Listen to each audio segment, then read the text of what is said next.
শুক্রবার কোচিং স্টাফরা দেশে ফিরলে ঘোষণা হবে পাকিস্তান সিরিজের দল। নির্বাচক প্যানেলের সঙ্গে টিম ডিরেক্টরের বৈঠক। সিরিজে থাকছে না কোয়ারেন্টাইন বাধ্যবাধকতা। শুধু ক্রিকেটাররাই নয়, কোড অব কন্ডাক্টের আওতায় আনা উচিত কর্মকর্তাদেরও, বললেন বিসিবির সাবেক প্রধান নির্বাচক ফারুক আহমেদ। পাইপলাইনে নজরদারির তাগিদ। প্রথম ওয়ানডেতে বাংলাদেশ নারী দলের কাছে বিধ্বস্ত জিম্বাবুয়ে। স্বাগতিকদের ৪৮ রানে অল আউট করে ৮ উইকেটের জয় টাইগ্রেসদের।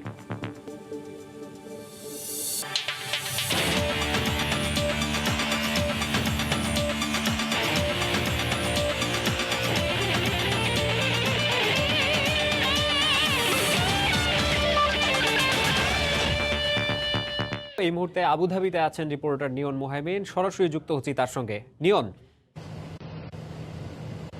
মাকসুম, শেখ জায়েদ স্টেডিয়াম এখন নিউজিল্যান্ডময়। লর্ডসের পর আবুধাবিতে আসবার পর কিন্তু শেষ পর্যন্ত ভাগ্য বদলালো ব্ল্যাক ক্যাপরা।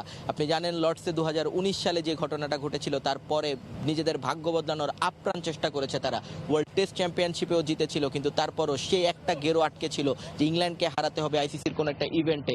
সেই প্রতিশোধটাও কিন্তু আজ তারা নিয়ে নিল।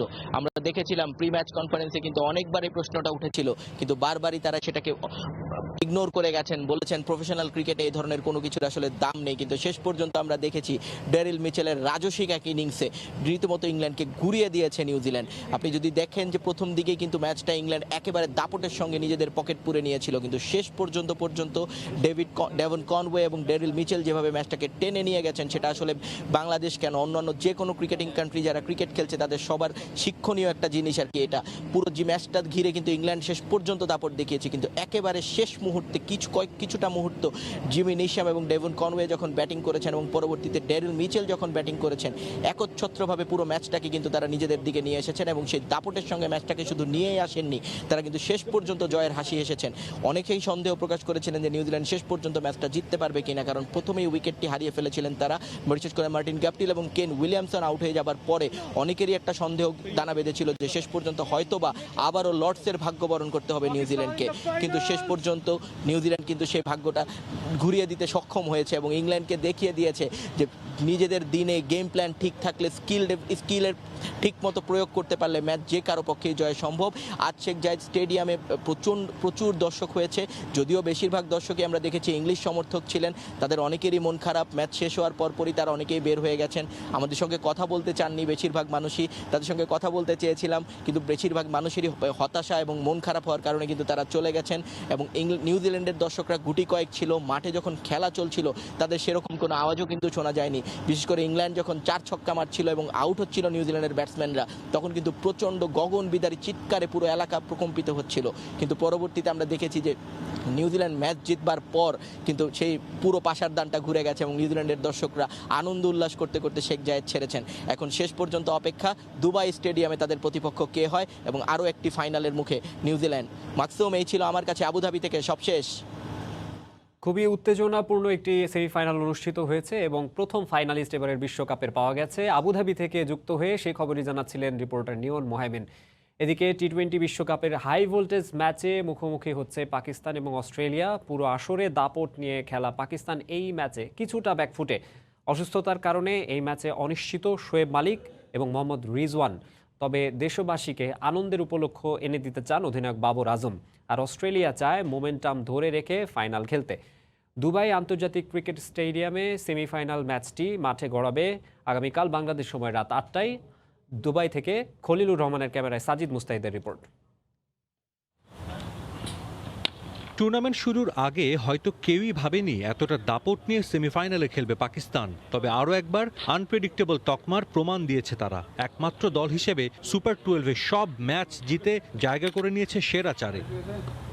আসর শুরুর আগে টালমাটাল ছিল পাকিস্তানের ক্রিকেট। বোর্ড চেয়ারম্যান রমিজ রাজা বলেছিলেন মাঠে জবাব দিয়ে সম্মান আদায় করে নিবে তার দল। আদতে সেটাই করে দেখিয়েছে বাবর আজমরা।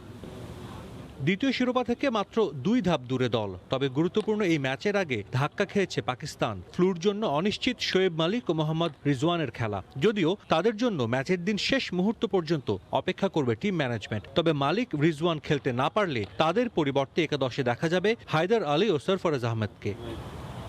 এবারের আসরে ব্যাটে বলে দুর্দান্ত পারফর্ম করে যাচ্ছে পাকিস্তান। দলীয় সমন্বয়ের দারুণ এক উদাহরণ সৃষ্টি করেছে তারা। সেই ধারাবাহিকতা অস্ট্রেলিয়ার বিপক্ষেও ধরে রাখতে চায় বাবর আজমরা। ছেলেরা পুরো আসরেই ভালো খেলেছে, মোমেন্টাম আমাদের পক্ষে আছে। ব্যক্তিগতভাবেও দলের অনেক অবদান রাখছে। দল হিসেবে খেলতে পারলে সেমিফাইনালেও ভালো করতে পারবো আমরা, সে সামর্থ্য আছে দলের। অস্ট্রেলিয়ার লড়াইটা অন্যরকম। সাদা বলের ক্রিকেটে নিজেদের হারানো গৌরব ফিরে পাবার। ওয়ানডে বিশ্বকাপের সবচেয়ে সফল দলটা কখনোই টি-20 বিশ্বকাপে শিরোপা জিততে পারেনি। 20-20 ফরম্যাটে একবারই ফাইনাল খেলেছিল, সেটাও সেমিতে পাকিস্তানের হৃদয় ভেঙে। এবারের বিশ্বকাপে আসার আগে টানা দুটি দ্বিপাক্ষিক সিরিজ হারলেও বিশ্বকাপে ভিন্ন রূপে দেখা গেছে অজিদের। কামিন্স, হ্যাজেলউডদের সঙ্গে বোলিংয়ে দলের অন্যতম ভরসা অ্যাডাম জাম্পা। মার্শ, ওয়ার্নাররাও আছেন ছন্দে। পাকিস্তানের বিপক্ষেও দলের কাছে চাওয়াটা অভিন্ন অজি অধিনায়কের। পাকিস্তান দারুণ ফর্মে আছে, এটা অস্বীকার করব না, কিন্তু আমরাও ভালো খেলছি, প্রতিটা ম্যাচেই উন্নতি করছে। আলাদা করেই বলতে হয় জাম্পার কথা। ম্যাচটা আমাদের জন্য সহজ হবে না, তবে সবাই আত্মবিশ্বাসী ভালো করার ব্যাপারে। বিশ্বকাপে দু দলের দেখা হয়েছে 6 বার, সমান 3টি করে জয় আছে পাকিস্তান ও অস্ট্রেলিয়ার। পাকিস্তান অস্ট্রেলিয়া সেমিফাইনাল মহরণ। খেলাটা দুবাই বলেই ফেভারিট হিসেবে মাঠে নামে পাকিস্তান, কারণ এই মাঠ তারা দীর্ঘদিন ব্যবহার করেছে নিজেদের হোম গ্রাউন্ড হিসেবে। তবে কাজটা সহজও হবে না। 6 বছর পর আইসিসির কোনো ইভেন্টের ফাইনালের সামনে অস্ট্রেলিয়া, তাই ছেড়ে কথা বলবে না অজিরাও। দুবাই থেকে সাজিদ মুস্তাহিদ, সময় সংবাদ, সংযুক্ত আরব আমিরাত। এবারে বাংলাদেশ পাকিস্তান সিরিজ প্রসঙ্গ। শুক্রবার কোচিং স্টাফরা দেশে ফিরলে পাকিস্তান সিরিজের জন্য স্কোয়াড ঘোষণা করবে বিসিবির নির্বাচক প্যানেল। এই সিরিজে কোয়ারেন্টাইন নিয়ে থাকছে না কোনো বাধ্যবাধকতা। কোভিড টেস্টে নেগেটিভ আসলেই যোগ দেবেন ক্যাম্পে। 3 নির্বাচকের সঙ্গে টিম ডিরেক্টর খালেদ মাহমুদ সুজনের 1.5 ঘন্টার বৈঠক শেষে জানা গেছে এসব তথ্য। কদিন থেকেই মিরপুরে ফের শুরু হয়েছে ক্রিকেটারদের আনাগোনা। টিম ডিরেক্টর সুজন দেখভাল করছেন জাতীয় দলে ডাক পাওয়া ইমন তৌহিদদের। পাকিস্তান সিরিজে ছক্কা হাঁকাতে পড়াচ্ছেন পাওয়ার হিটিংয়ের পাঠ। আজ অনুশীলনে যোগ দিয়েছিলেন বিশ্বকাপ খেলে আসা শামীম পাটোয়ারিও।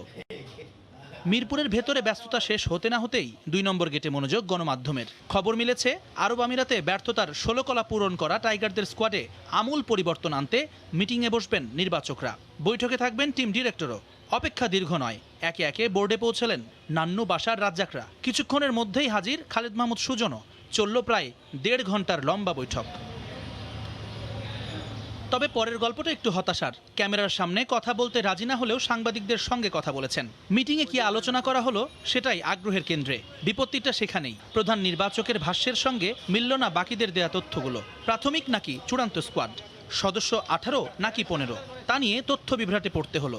যদিও কোচিং স্টাফরা ফেরার পর চূড়ান্ত হবে স্কোয়াড, সেটা পরিষ্কার। দল ঘোষণা হবে শুক্রবার। স্বস্তির খবর এই যে পাকিস্তান সিরিজে কোয়ারেন্টাইন নিয়ে কোনো ঝক্কি পোহাতে হবে না ক্রিকেটারদের। কোভিড টেস্টে নেগেটিভ আসলেই উঠতে পারবেন টিম হোটেলে। 12 তারিখ শুরু হবে ক্যাম্প। তবে প্রাথমিক দল ঘোষণা না হওয়ায় কারা যোগ দেবেন ক্যাম্পে তা এখনও পরিষ্কার নয়। জানিয়ে বিসিবির অপেশাদারিত্ব স্পষ্ট হয়ে ওঠে আরও একবার। জুম্মান সাদিক, জ্যাভলিন, সময় সংবাদ, ঢাকা। শুধু ক্রিকেটারই নয়, অযাচিত মন্তব্য রোধে খেলোয়াড়দের সঙ্গে সঙ্গে কোড অফ কন্ডাক্টের আওতায় আনা উচিত বিসিবি কর্তাদেরও। বর্তমান পরিস্থিতির বিবেচনায় যা অতীব জরুরি মনে করেন টাইগারদের সাবেক প্রধান নির্বাচক ফারুক আহমেদ। বলছেন, ক্রিকেট নিয়ে বোর্ডের দীর্ঘমেয়াদী পরিকল্পনার অভাবেই পাওয়া যাচ্ছে না পর্যাপ্ত ব্যাকআপ ক্রিকেটার। বিসিবির সঙ্গে আবারও কাজ করার প্রস্তাব পেলে ভেবে দেখবেন বলেও জানান ফারুক আহমেদ। মাহবুব রিমনের রিপোর্ট। ভালো নেই টাইগার ক্রিকেট, ব্যর্থতার পালে তাই পরিবর্তনের হাওয়া। পরিকল্পনা ঢেলে সাজানো গোটা কার্যক্রম। ক্রান্তিকালে তাই ডাকা হচ্ছে দেশের ক্রিকেট বোদ্ধাদের। তবুও শঙ্কা তো রয়েই যায়। মাশরাফি থেকে সালাউদ্দিন, নাজমুল আবেদিন ফাহিম কিংবা ফারুক আহমেদ, গুঞ্জন চলছে বিসিবিতে ফিরছেন তারা। কিন্তু প্রস্তাব পাওয়ার আগেই অনেকে জুড়ে দিচ্ছেন নানা শর্ত। কাজের পরিবেশে থাকতে হবে স্বাধীনতা। তবে কি বোর্ডে বর্তমানে যারা কাজ করেন তারা পুরোপুরি স্বাধীন নন? উত্তরটা বোধহয় সবারই জানা। ব্যাখ্যাটা দিলেন সাবেক প্রধান নির্বাচক। আমি এখনো অফিসিয়ালি কোনো অফার পাইনি, so very difficult to make a comment at this point of time.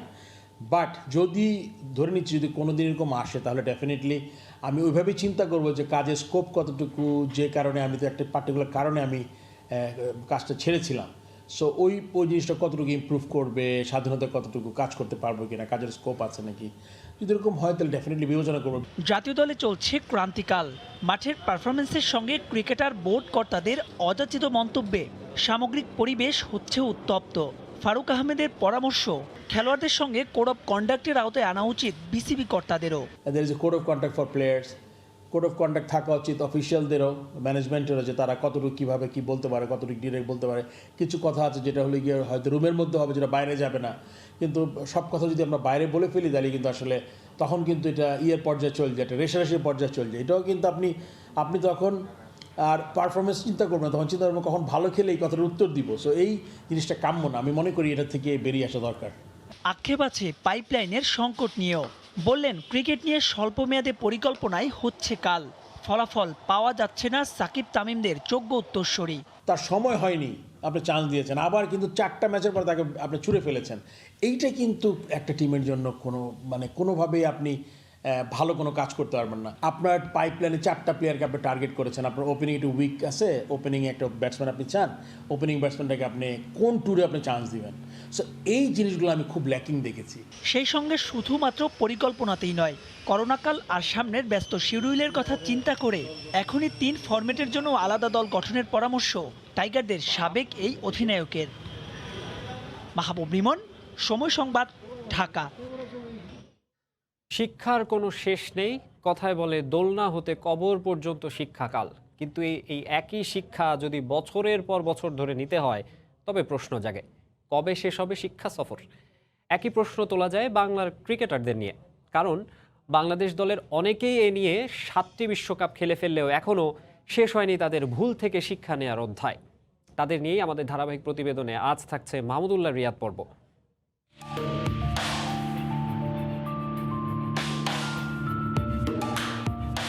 Pain killer খেয়ে প্রতিদিন খেলতে নামেন কোন ক্রিকেটার?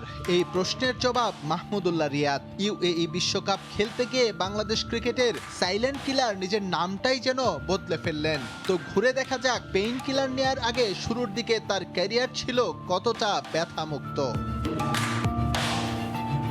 বাংলাদেশের প্রথম বিশ্বকাপে সুযোগ পান Mahmudullah Riyad. 3 match side bench গরম করে চতুর্থ ম্যাচে তার ঠিকানা লাগে। 7 নম্বরে ব্যাট করে 2 ম্যাচে সেই আসরে করেছিলেন 17 রান। ব্যাটসম্যান রিয়াদ সেবার শিকার করেছিলেন 2 উইকেট। 2009 বিশ্বকাপে প্রমোশন পান মাহমুদুল্লাহ। ব্যাটিং করতেন 5 নম্বর পজিশনে, কিন্তু উন্নতি হয়নি পারফরমেন্সের। খুবই সস্তা স্ট্রাইক রেটে প্রথম ম্যাচে 8 রান করার পর দ্বিতীয়টাই 7। মাত্র 7 ম্যাচের টি-20 ক্যারিয়ার, তাই শিক্ষা সফরের অজুহাতে রিয়াদের খেলায় ভুল না খোঁজার অনুরোধ রইল। অভিজ্ঞতায় ভুলের সংশোধন হয়, কিন্তু ওয়েস্ট ইন্ডিজ বিশ্বকাপে মাহমুদুল্লাহ আরও বিবর্ণ। ব্যাটিং পজিশন কিংবা দলে গুরুত্ব সবকিছু ঠিকঠাক থাকলেও এবার তার ব্যাট থেকে আসলো 2 ম্যাচে সমান রান। শিক্ষা সফরের বিশ্বকাপে হতাশা বাড়তেই থাকলো। দলের ভরসার প্রতীক হয়ে শ্রীলঙ্কায় ক্যারিয়ারের 4র্থ বিশ্বকাপ খেলতে যান মাহমুদুল্লাহ, কিন্তু ব্যর্থতার বৃত্ত থেকে বেরোতে পারেননি রিয়াদ। তারপরও দলের অবিচ্ছেদ্য অংশ তিনি, কারণ টিম ম্যানেজমেন্টের কাছে যে বিকল্প নেই। লজ্জার স্ট্রাইক রেট আর এভারেজ নিয়ে পাকিস্তানের বিপক্ষে ডাক মেরে বিশ্বকাপ শেষ করেন তিনি।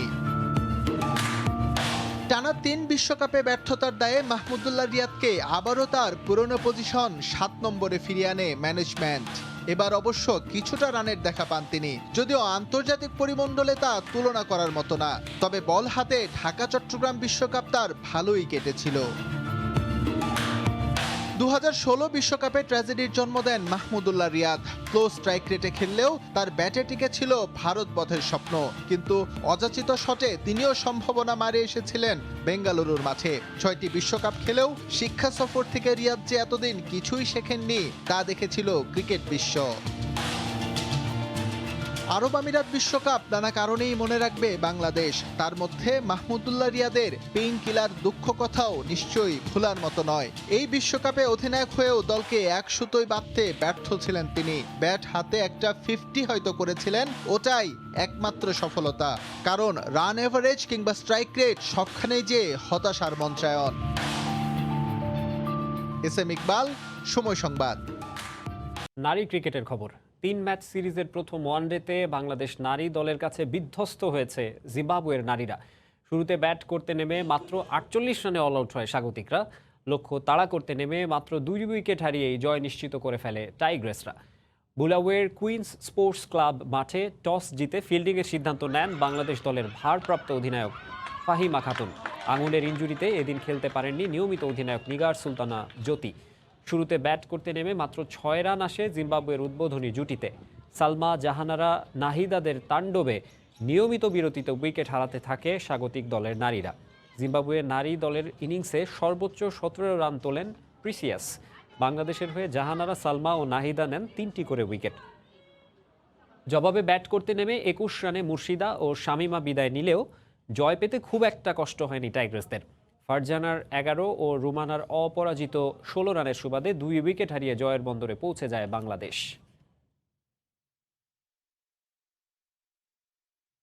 শুটিংয়ের পাইপলাইন সমৃদ্ধ করতে ময়মনসিংহে যাত্রা শুরু হলো 10 মিটার আধুনিক শুটিং রেঞ্জের। ফুটবল, ক্রিকেটের মতো শুটিং দিয়ে জাতীয় পর্যায়ে এই শুটাররা অবদান রাখতে পারবে বলে বিশ্বাস বাংলাদেশ শুটিং ফেডারেশনের মহাসচিব ইন্তেখাবুল হামিদ অপুর। ময়মনসিংহ থেকে রিপোর্টার সাদিকুর রহমানের তথ্য ও হোসেন আলীর ছবিতে ডেস্ক রিপোর্ট। রংপুর, বগুড়ার পর এবার ময়মনসিংহে যাত্রা শুরু হলো 10 মিটার আধুনিক শুটিং রেঞ্জের। তৃণমূল পর্যায় থেকে মেধাবী শুটার তুলে আনতে এই বিভাগে প্রথমবারের মতো আধুনিক রেঞ্জ নির্মাণ করা হলো। এ সময় শুটিংকে ছড়িয়ে দিতে পরবর্তী প্রজন্মের শুটারদের উৎসাহ দিতে ফেডারেশনের পক্ষ থেকে তুলে দেওয়া হয় উপহার। ময়মনসিংহ থেকে আন্তর্জাতিক পর্যায়ে খেলছেন বেশ কজন ফুটবলার, আর এই শহরের ক্রিকেটার মাহমুদুল্লাহ রিয়াদ জাতীয় দলকে নেতৃত্ব দিচ্ছেন সামনে থেকে। ফুটবল, ক্রিকেটের মতো শুটিং দিয়ে জাতীয় পর্যায়ে এই শুটাররা অবদান রাখতে পারবে বলে বিশ্বাস সংগঠকদের। যারা এখানে সংগঠকের মধ্যে আছেন তারা অত্যন্ত পরিশ্রমিক এবং অত্যন্ত ফোকাসড ইন শুটিং। এই শুটিংটা নিয়ে যদি তারা আর একটু বেশি সিরিয়াস এবং ফোকাস থাকে, আমার দৃঢ় বিশ্বাস এই শুটিং অন্য লেভেলে চলে যাবে। ময়মনসিংহের রফিকুদ্দিন ভূঁইয়া স্টেডিয়ামের মনোরম পরিবেশে নির্মাণ করা হয়েছে এই রেঞ্জটি। এই বিভাগের শুটাররা নিজেদের শেয়ারটা দিয়ে দেশের জন্য সম্মান বয়ে আনতে প্রত্যয়ী। এখানকার সুযোগ সুবিধা কাজে লাগিয়ে আমি জাতীয় পর্যায়ে যেতে চাই।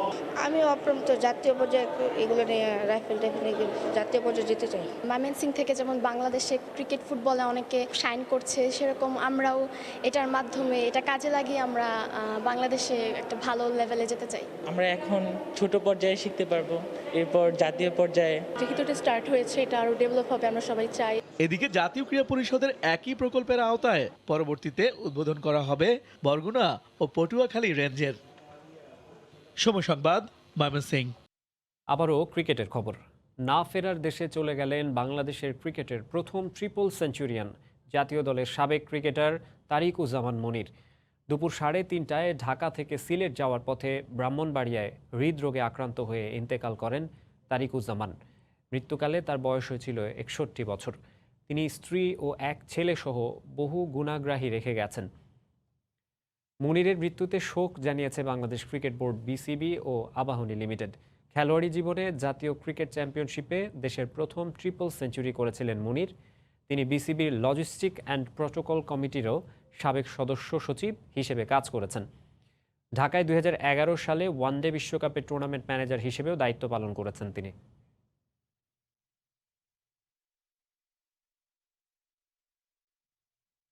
দেশের বাইরের ক্রিকেট। বিরাট কোহলির পর ভারতের টি-20 ফরম্যাটের নতুন অধিনায়কের দায়িত্ব পেলেন রোহিত শর্মা। নিউজিল্যান্ডের বিপক্ষে আসন্ন 3 ম্যাচের টি-20 সিরিজে ভারতের নেতৃত্বে দেখা যাবে রোহিতকে, আর এই সিরিজে তার সহকারী হিসেবে থাকবেন লোকেশ রাহুল। নিউজিল্যান্ড সিরিজের জন্য 16 সদস্যের চূড়ান্ত টি-20 দল ঘোষণা করেছে বিসিসিআই, যেখানে বিশ্রামে রাখা হয়েছে বিরাট কোহলি সহ বিশ্বকাপ দলে থাকা বেশ কিছু ক্রিকেটারকে। ভারতের অধিনায়কত্ব করা আমার কাছে গর্বের। ক্ষুদ্র সংস্করণ বাদ দিতেই হতো বড়কে প্রাধান্য দেওয়ার জন্য। রোহিত রয়েছে, ভারতীয় ক্রিকেট যথেষ্ট ভালো হাতেই রয়েছে। বিশ্বকাপের শেষ ম্যাচে নামিবিয়ার বিপক্ষে টসের পর এসব কথা বলেন বিরাট কোহলি। তার কথায় তখনই ইঙ্গিত পাওয়া যায় শর্ট ফরম্যাটে কে হতে যাচ্ছেন ভারতের পরবর্তী অধিনায়ক। কোহলির করা মন্তব্যই শেষ পর্যন্ত সত্যি হলো। বিসিসিআই এর ঘোষণা অনুযায়ী টি-20 ফরম্যাটে ভারত দলের নতুন অধিনায়কের দায়িত্ব পেলেন রোহিত শর্মা। মূলত নিউজিল্যান্ডের বিপক্ষে টি-20 সিরিজ সামনে রেখে দল ঘোষণা করেছে ভারত ক্রিকেট বোর্ড। সেখানে অধিনায়কের দায়িত্ব দেওয়া হয়েছে রোহিত শর্মাকে, আর তার সহকারী হিসেবে এই সিরিজ থাকবেন লোকেশ রাহুল। টি-20তে বিরাট কোহলি অধিনায়কত্ব করবেন না তা আগে থেকেই ঠিক ছিল, কিন্তু এই ফরম্যাটে খেলবেন না তা কিন্তু একবারও বলেননি তিনি। তবে আসন্ন নিউজিল্যান্ড সিরিজের দল ঘোষণায় নতুন চমক হলো ভারত দলে বিরাট কোহলি সহ নেই একাধিক ক্রিকেটার। এমনকি দল ঘোষণা বিজ্ঞপ্তিতেই কোনো ক্রিকেটারকে বিশ্রামে দেওয়ার কথাও উল্লেখ নেই। তাই কোহলিরা কেন নেই দলে তার ধোঁয়াশা থেকেই যাচ্ছে। আসন্ন নিউজিল্যান্ড সিরিজের জন্য 16 সদস্যের ভারত স্কোয়াডে জায়গা ধরে রেখেছেন রবিচন্দ্রন অশ্বিন। বিশ্বকাপে রিজার্ভ ক্রিকেটার হিসেবে থাকা শ্রেয়াস আয়ার কামব্যাক করেছেন। ফিরেছেন দীপক চাহার, মোহাম্মদ সিরাজ। জায়গা পেয়েছেন আবেশ খানও। এছাড়াও সুযোগ পেয়েছেন ভেঙ্কটেশ আয়ার, ঋতুরাজ গায়কোয়াড় ও আইপিএলে খেলা মালিক হর্ষাল প্যাটেল। ফিরেছেন যুজবেন্দ্র চাহাল। 17, 19 ও 21 নভেম্বর যথাক্রমে জয়পুর, রাঁচি ও কলকাতায় নিউজিল্যান্ডের বিপক্ষে 3টি টি-20 ম্যাচ খেলবে টিম ইন্ডিয়া। বিশ্বকাপের ক্ষত ভুলে এই সিরিজে ভালো করার প্রত্যয় দলটির। ফারজানা মুমু, সময় সংবাদ। যুবলীগের প্রতিষ্ঠাতা চেয়ারম্যান শেখ ফজলুল হক মনির স্মরণে অনুষ্ঠিত হয়ে গেল ডে নাইট প্রীতি ক্রিকেট টুর্নামেন্ট। ঢাকা দক্ষিণ সিটি কর্পোরেশনের 2 নং ওয়ার্ডের শহীদ শেখ রাসেল শিশু কিশোর খেলার মাঠে অনুষ্ঠিত হয় টুর্নামেন্টটি। গোরান ক্রীড়া একাডেমি কর্তৃক আয়োজিত টুর্নামেন্টে অংশ নেয় আশপাশের ওয়ার্ডের 32টি দল। টুর্নামেন্টটি উপলক্ষে স্থানীয় ক্রীড়াপ্রেমীদের মিলন মেলায় পরিণত হয় শেখ রাসেল শিশু কিশোর খেলার মাঠ। টুর্নামেন্টের উদ্বোধন করেন ঢাকা মহানগর দক্ষিণ আওয়ামী লীগের সাধারণ সম্পাদক হুমায়ুন কবির। উদ্বোধনী ম্যাচে মুখোমুখি হয় বাসাবো নাইট রাইডার্স এবং কিশোরলয় সংসদ। 16 ডিসেম্বর অনুষ্ঠিত হবে টুর্নামেন্টের ফাইনাল।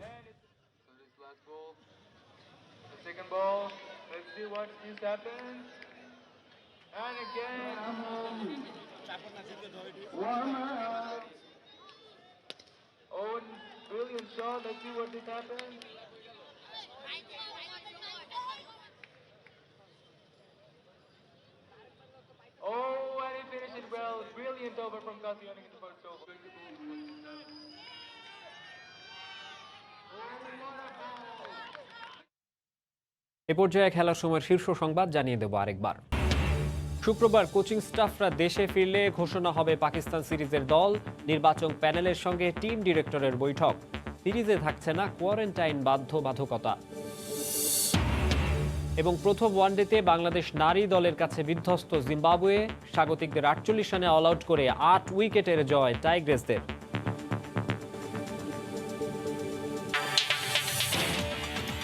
এই ছিল খেলার সময়ে। এখন দেখব খেলার ক্ষণে টি-20 বিশ্বকাপ বিশেষ আয়োজন।